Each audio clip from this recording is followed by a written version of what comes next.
ಕುಸಿದು ಬಿದ್ದ ಬಸ್ ನಿಲ್ದಾಣದ ಛಾವಣಿಯ ತುಕುಡಿ, ಕೂದಲೆಂಚಿನಲ್ಲಿ ಪ್ರಯಾಣಿಕ ಪಾರು. ನಗರದ ಬಸ್ ನಿಲ್ದಾಣದಲ್ಲಿ ಪ್ರಯಾಣಿಕರು ನಿಂತಿರುವಾಗ ಆಕಸ್ಮಿಕವಾಗಿ ಬಸ್ ನಿಲ್ದಾಣದ ಒಂದು ಭಾಗದ ಛಾವಣಿಯ ತುಕುಡಿ ಕುಸಿದು ನೆಲಕ್ಕೆ ಬಿದ್ದಿದ್ದು ಅದೃಷ್ಟವಶ ಪ್ರಯಾಣಿಕರು ಪಾರಾದ ಘಟನೆ ಇಂದು ಸಂಜೆ ನಡೆದಿದೆ. ಛಾವಣಿಯ ತುಕುಡಿ ಕುಸಿದು ಬಿದ್ದಿದ್ದು ಇದು ದಾರಿ ತಪ್ಪಿದ ಘಟನೆಯಲ್ಲ ಎಂದು ಸ್ಥಳೀಯರು ಆರೋಪಿಸಿದ್ದಾರೆ.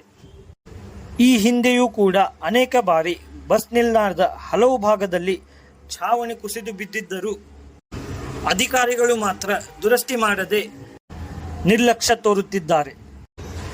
ಬಸ್ ನಿಲ್ದಾಣದ ಮೇಲ್ಛಾವಣಿ ಮಳೆಯಿಂದಾಗಿ ಸಂಪೂರ್ಣವಾಗಿ ಕುಸಿಯುವ ಹಂತದಲ್ಲಿದ್ದು, ಗಾಢ ನಿದ್ರೆಯಲ್ಲಿ ಮಲಗಿರುವ ಸಂಬಂಧಿಸಿದ ಅಧಿಕಾರಿಗಳು ಹಾಗೂ ಜನಪ್ರತಿನಿಧಿಗಳು ಎಚ್ಚೆತ್ತುಕೊಂಡು ಬಸ್ ನಿಲ್ದಾಣದ ದುರಸ್ತಿ ಕಾರ್ಯ ಮಾಡಿಸುತ್ತಾರೋ ಅಥವಾ ಪ್ರಯಾಣಿಕರ ಪ್ರಾಣಾಪಾಯ ಸಂಭವಿಸುವವರೆಗೂ ಕಾದು ನಿಲ್ಲುತ್ತಾರೋ ಎಂಬುದು ಪ್ರಶ್ನೆಯಾಗಿದೆ. ಒಟ್ಟಾರೆ ಜಿಲ್ಲೆಯ ಎಲ್ಲಾ ತಾಲೂಕಿನಲ್ಲಿ ಹೊಸ ಬಸ್ ನಿಲ್ದಾಣಗಳಿದ್ದು, ದಾಂಡೇಲಿಯಲ್ಲಿ ಮಾತ್ರ ಹಳೆ ಬಸ್ ನಿಲ್ದಾಣವಿರುವುದು ವಿಪರ್ಯಾಸದ ಸಂಗತಿಯಾಗಿದೆ.